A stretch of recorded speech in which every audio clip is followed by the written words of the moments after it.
IMF کے ساتھ level معاہدہ ہو چکا ہے، حکومت اصلاحات پر عمل پیرا ہے، کلائمیٹ فائنینسنگ بہت اہم ہے۔ وفاقی وزیر خزانہ محمد اورنگزیب کی پریس کانفرنس، کہا مینوفیکچرنگ کے شعبے میں بہتری خوشائند ہے، پائیدار ترقی کے لیے ادائیگی کا توازن اور کرنٹ اکاؤنٹ اہم ہے۔ مجموعی طور پر برآمدات میں 5% اضافہ ہوا، IT کے شعبے میں ماہانہ بنیادوں پر بہتری دیکھی جا رہی ہے۔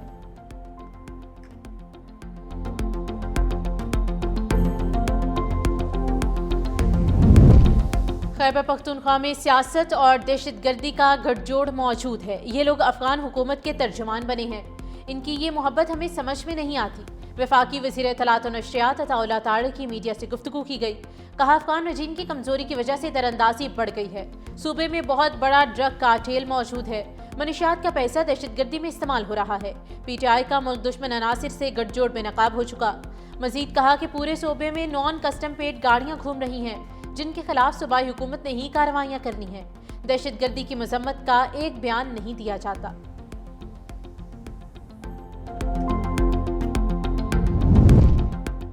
پاکستان غزہ امن فورس کا حصہ بننے کے لیے تیار ہے، حماس کو غیر مسلح یا فلسطینی مزاحمتی ڈھانچے کو کمزور کرنے کا حصہ نہیں بنیں گے۔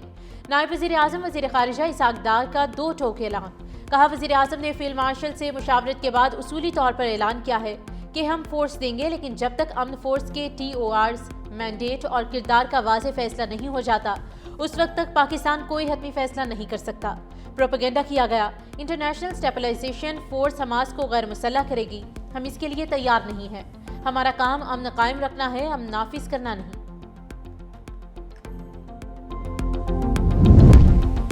غزہ میں پاکستان کا کردار چاہتے ہیں، پاکستان غزہ کی تعمیر نو میں تعاون کرے، غزہ میں تنازع کا دو ریاستی حل ہی پائیدار ہے۔ مصر کے وزیر خارجہ ڈاکٹر بدر احمد محمد عبدالعاطی کی نائب وزیر اعظم اسحاق ڈار کے ہمراہ پریس کانفرنس، کہا پاکستان میں دہشت گرد حملوں کی مذمت کرتے ہیں۔ نائب وزیر اعظم وزیر خارجہ اسحاق ڈار نے کہا کہ پاکستان اور مصر کی دہائیوں پر مشتمل برادرانہ دوستی تاریخی اور باہمی احترام پر قائم ہے۔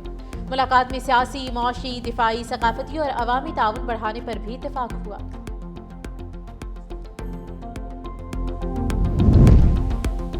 UN ہائی کمشنر انسانی حقوق کی 27ویں آئینی ترمیم پر تشویش، پاکستان نے اقوام متحدہ کے ادارہ برائے انسانی حقوق کا بیان بے بنیاد اور بلا جواز قرار دیتے ہوئے مسترد کر دیا ہے۔ ترجمان دفتر خارجہ نے کہا کہ پاکستانی پارلیمنٹ نے 2/3 اکثریت سے 27ویں آئینی ترمیم منظور کی۔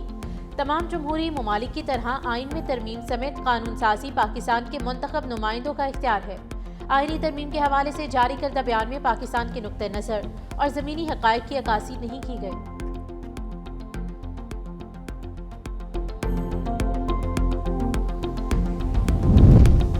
پشاور میں فیڈرل کانسٹیبلری ہیڈ کوارٹرز پر خودکش حملہ کرنے والے تینوں افغانی نکلے، ناظرہ نے تینوں حملہ آوروں کی افغان شہریت کی تصدیق کر دی ہے۔ فیڈرل کانسٹیبلری میں خودکش دھماکوں سے متعلق تفتیش بھی جاری، تفتیشی حکام کی 100 سے زیادہ مشتبہ افراد سے پوچھ گچھ۔ حملہ آوروں کی رحمان بابا قبرستان سے فیڈرل کانسٹیبلری ہیڈ کوارٹرز تک آمد کی فوٹیج حاصل کر لی گئی۔ تفتیشی ٹیم سہولت کار کا کھوج لگانے میں مصروف ہے۔ خودکش حملے کے وقت کسی حملہ آور کے پاس موبائل فون نہیں تھا۔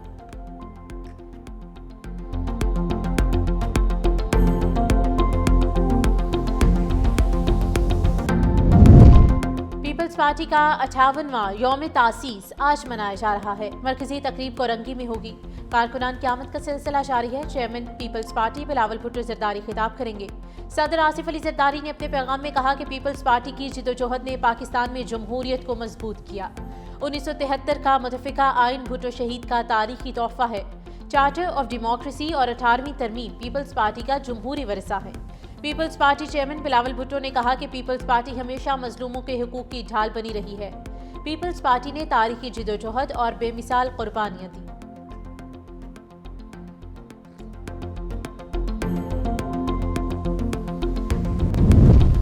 وزیر اعظم شہباز شریف کا لندن میں طبی معائنہ، وزیر اعظم نے برطانیہ میں قیام ایک دن کے لیے بڑھا دیا ہے۔ وزیر اعظم شہباز شریف ایک روز پہلے نجی دورے پر برطانیہ پہنچے۔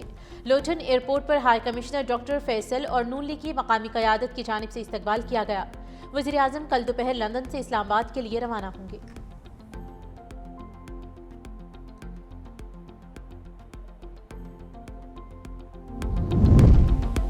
خیبر پختونخوا حکومت کا ہری پور ضمنی انتخابات کی انکوائری کرانے کا فیصلہ، کلاس 4 سے لے کر DC تک انکوائری ہوگی۔ الیکشن کمیشن نے NA-18 ہری پور کے انتخابات پر لگائے گئے تمام الزامات مسترد کر دیے۔ مخصوص عناصر حسب معمول ضمنی انتخابات کو متنازع بنانے کی کوشش کر رہے ہیں۔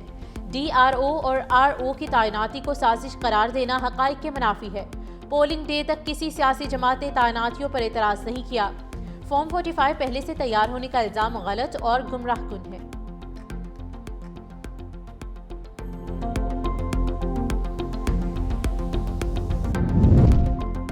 اسلام آباد کے 3 بڑے عوامی ترقیاتی منصوبے ٹی چوک فلائی اوور، شاہین چوک انڈر پاس اور فیض آباد انٹرچینج ری ماڈلنگ تکمیل کے قریب پہنچ گئے۔ وزیر داخلہ محسن نقوی نے تینوں منصوبوں کا دورہ کیا اور پیش رفت کا جائزہ لیا۔ وزیر داخلہ محسن نقوی کا دورے کے دوران ترقیاتی کاموں پر اطمینان کا اظہار۔ کہا فیض آباد انٹرچینج پر ٹریفک کی روانی مزید بہتر بنانے کے لیے لوپ 1 اور لوپ 2 کو 3 لین کیا جائے گا۔ منصوبوں کی خوبصورتی بڑھانے کے لیے دونوں اطراف لینڈسکیپنگ اور لائٹس نصب کرنے کی بھی ہدایت جاری۔ IMF کے ساتھ لیول معاہدہ ہو چکا ہے، حکومت اصلاحات پر عمل پیرا ہے، کلائمیٹ فائنینسنگ بہت اہم ہے۔ وفاقی وزیر خزانہ محمد اورنگزیب کی پریس کانفرنس۔ کہا مینوفیکچرنگ کے شعبے میں بہتری خوشائند ہے، پائیدار ترقی کے لیے ادائیگی کا توازن اور کرنٹ اکاؤنٹ اہم ہے۔ مجموعی طور پر برآمدات میں 5% اضافہ ہوا۔ IT کے شعبے میں ماہانہ بنیادوں پر بہتری دیکھی جا رہی ہے۔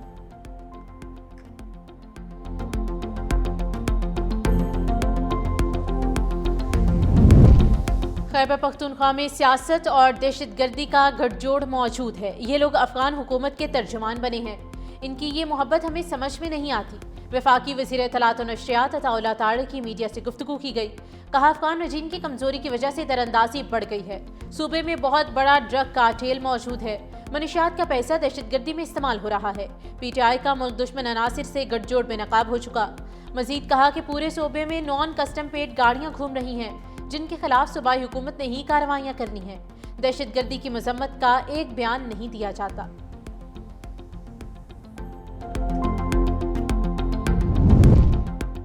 پاکستان غزہ امن فورس کا حصہ بننے کے لیے تیار ہے۔ حماس کو غیر مسلح یا فلسطینی مزاحمتی ڈھانچے کو کمزور کرنے کا حصہ نہیں بنیں گے۔ نائب وزیر اعظم وزیر خارجہ اسحاق ڈار کا 2 ٹوک اعلان۔ کہا وزیر اعظم نے فیلڈ مارشل سے مشاورت کے بعد اصولی طور پر اعلان کیا ہے کہ ہم فورس دیں گے، لیکن جب تک امن فورس کے TORs، مینڈیٹ اور کردار کا واضح فیصلہ نہیں ہو جاتا اس وقت تک پاکستان کوئی حتمی فیصلہ نہیں کر سکتا۔ پروپیگنڈا کیا گیا، انٹرنیشنل اسٹیبلائزیشن فورس حماس کو غیر مسلح کرے گی، ہم اس کے لیے تیار نہیں ہیں۔ ہمارا کام امن قائم رکھنا ہے، امن نافذ کرنا نہیں۔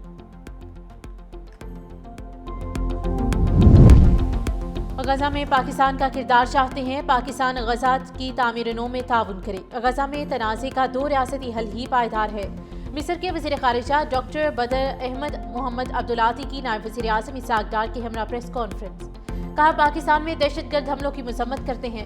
نائب وزیر اعظم وزیر خارجہ اسحاق ڈار نے کہا کہ پاکستان اور مصر کی دہائیوں پر مشتمل برادرانہ دوستی تاریخی اور باہمی احترام پر قائم ہے۔ ملاقات میں سیاسی، معاشی، دفاعی، ثقافتی اور عوامی تعاون بڑھانے پر بھی اتفاق ہوا۔